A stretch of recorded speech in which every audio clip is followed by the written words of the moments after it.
Hello, everyone. Welcome. Thanks for joining me for this presentation. How machine learning is changing the game of business to business sales. So when I say changing the game, what do I mean and why? If we take a look at some of the dynamics that are happening in the business to business sales world, it's like the perfect storm of making selling hard. So the first thing that we notice is buyers are becoming a lot more discriminating, very picky, demanding. At the same time, they're giving you less access than they've ever given you. So they are more discriminating and less forthcoming. And if that's not bad enough, based on their personal buying patterns, they're expecting a very personalized B2B selling experience as well. So you've got this perfect storm where they're more discriminating, less available, and wanting an even higher level of tailoring than they ever have before. So why is that? Why is this perfect storm happening? And what do we do about it? Well, one of the reasons this perfect storm is happening is because in all of our personal buying patterns, we're having situations where these organizations use machine learning to capture information about our behavior patterns, and they use that information to make recommendations. So this is my Amazon page. Amazon obviously knows that I buy games, I love gourmet food, particularly escargot, and I'm a poker player, and I like certain kinds of poker chips. When I go on Facebook, Facebook also knows my preferences, and they're really good at showing me ads that are very irresistible to me. So they know that I like certain types of cosmetics. They know that I ascribe to a keto meal plan, right? So they show me all of these ads that are highly relevant to my buying patterns and my preferences.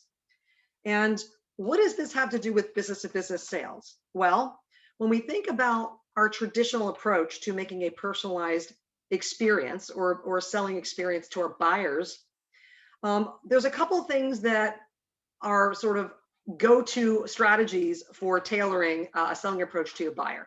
The first one is buyer personas. There's been a lot of money spent, a lot of energy spent on identifying specific personas and designing messages and approaches for specific personas. There's also been this notion of the buying journey. So we need to adapt our selling approach based on where the buyer is within their buying journey. And are these traditional approaches working or not? That's what we're going to talk about. We're going to talk about the research that we've done and what we found and how we use machine learning to accomplish some of the same levels of tailoring with business to business buyers that you're used to in your personal life. Now, I can't talk you through each of these research studies, but just know that the information that I'm sharing with you today came out of very extensive quantitative studies over an 8-year period with 27 global sales organizations, over 10,000 salespeople, and over 1,600 sales managers. So suffice it to say, we've done our homework, and we're going to be presenting some information to you that's kind of surprising. So let's start off by discussing this whole idea of, buyers wanting a tailored experience. Are buyer personas and our buying journey sufficient to help us tailor it in the way they expect? And our research would say no. In fact, what we found is that in addition to buyer personas and buying journeys, there are many other factors that impact how buyers buy and how sellers adjust their behavior accordingly. And if you think about buyer personas and the buying journey, those fit into two large buckets of buying situation factors. And there's over 25 factors that we've examined. And buyer personas and the buying journey represent a very small part of what buyers consider in determining how they want their sellers to sell to them. So buying is much more complex than we originally thought, meaning buyer personas and buying journeys, while relevant, are woefully inadequate to help sellers adjust in ways that create a more tailored experience based on the way buyers buy. So buying is far more complex than we originally anticipated. In addition to that, high-performing sellers also behave in ways that are very different than core-performing sellers. So what we found is top-performing sellers display not only one pattern of behavior, selling behavior, they actually display 4 patterns of selling behavior. And average and low performing sellers are the only ones that are likely to utilize one approach consistently in every situation they face. And it's typically a consultative approach. So buying has become more complex, selling has become more complex. So how do we navigate this tough environment where buyers are more discriminating, less available, and wanting a personalized experience, when we know that the more traditional or conventional approaches they're not effective, they're not enough, they're not sufficient. Buying has become even more complex with even more things that buyers are thinking about and considering. And effective sellers use multiple approaches, not just one. So in this highly complex, tough environment, that's where machine learning comes in to save the day. Because machine learning helps us take vast quantities of information, identify patterns, and make meaning of it. More specifically, machine learning is a method of data analysis that automates analytical model building. It's a branch of artificial intelligence based on the idea that systems can learn from data, identify patterns, and make decisions with minimal human intervention. So that's a lot, but the bottom line is machine learning can make decisions, provide insights without you having to be tremendously involved in the process. It's how Google does it. It's how Amazon does it. It's how Facebook does it. So the challenge is, how do we take the machine learning practices that are prevalent in our personal buying experiences and bring those into our B2B selling and buying experiences? Well, the way machine learning helps is it helps us better understand which factors impact the way our buyers buy and how those cluster together in unique buying situations. And it also helps us understand what are the different selling patterns being used in any given selling organization, and which of those selling patterns are most likely to lead to a win in each unique buying situation. So that's a lot. That's a big mouthful. What do I mean by all that?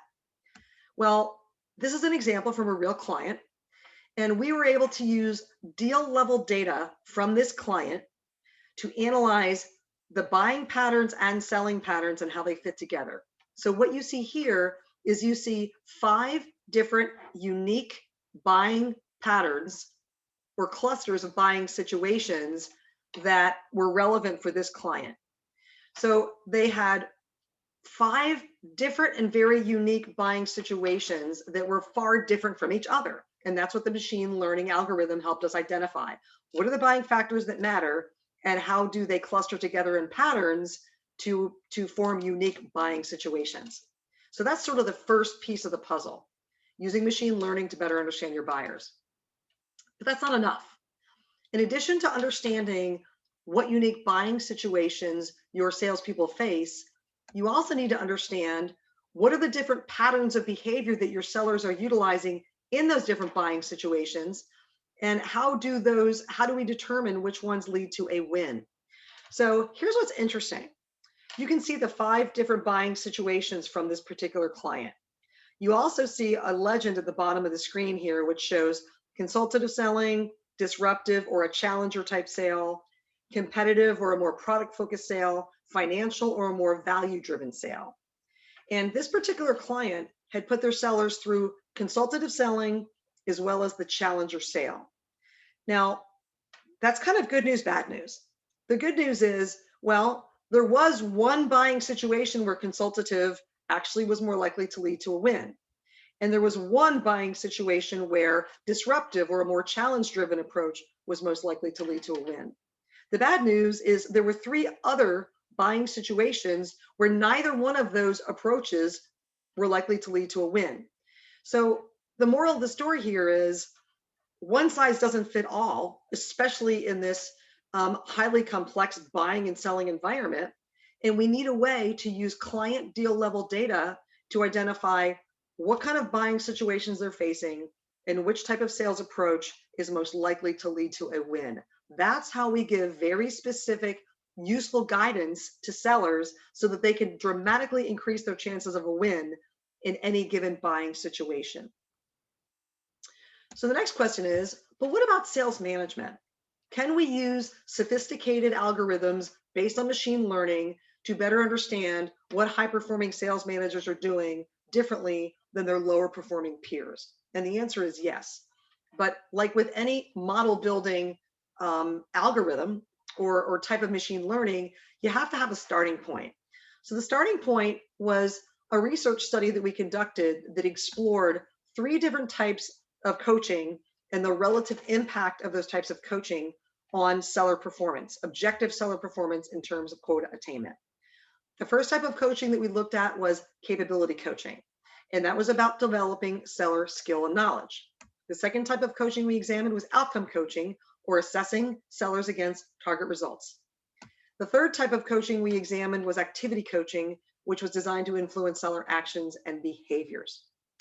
So of all these 3 types of coaching that are very prevalent in the marketplace, lots of training programs teach these different types, organizations utilize these different types, but which types matter the most?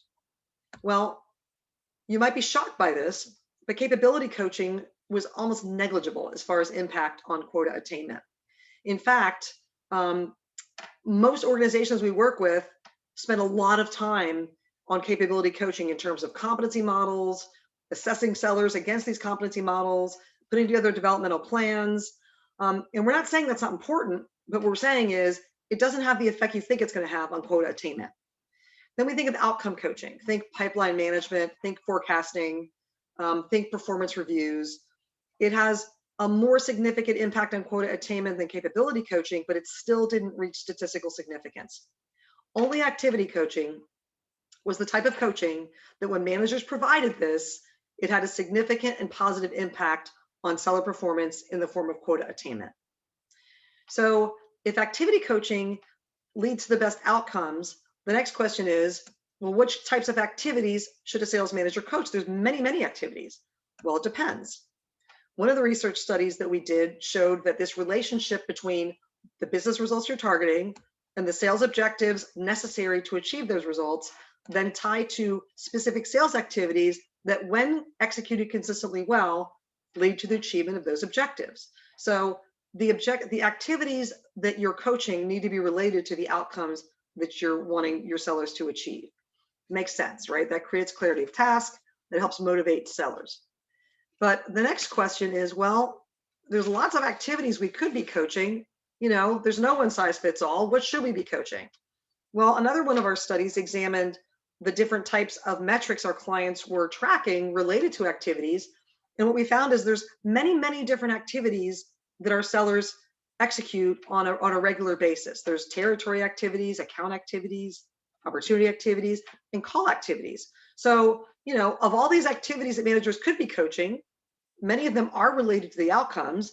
How do we know which ones actually drive better outcomes? Well, this is where machine learning comes back into play. So machine learning can take a lot of insight or information that managers provide about their coaching practices, and then utilize a machine learning approach, an algorithm, to then identify, of all the activities managers could possibly be coaching, which are the ones that when they coach provide the most signal, meaning most dramatically impact performance. That's one way of using machine learning. And you can see here, we've got 5 activities that provide the most signal, meaning they most dramatically impact performance. But they don't always impact performance in the way that we want. So for example, if we take a look at 3 of those activities, one of them is highly related positively to performance, setting specific days at the time, you know, where our sellers, you know, get meetings with people they haven't met before. One of them was negative, capturing meeting outcomes in CRM. The more managers focus on that, the poorer the performance. And there was one, shaping customer buying criteria to best fit our solutions, with one of our clients, where this was actually a curvilinear relationship, meaning that a moderate amount of this is actually strongly related to performance, but once you go beyond that moderate amount, performance declines. So machine learning can help provide insights far beyond what traditional regression models can find, because those models really typically find only relationships that are linear in nature, but a lot of these relationships are more subtle and they're not linear.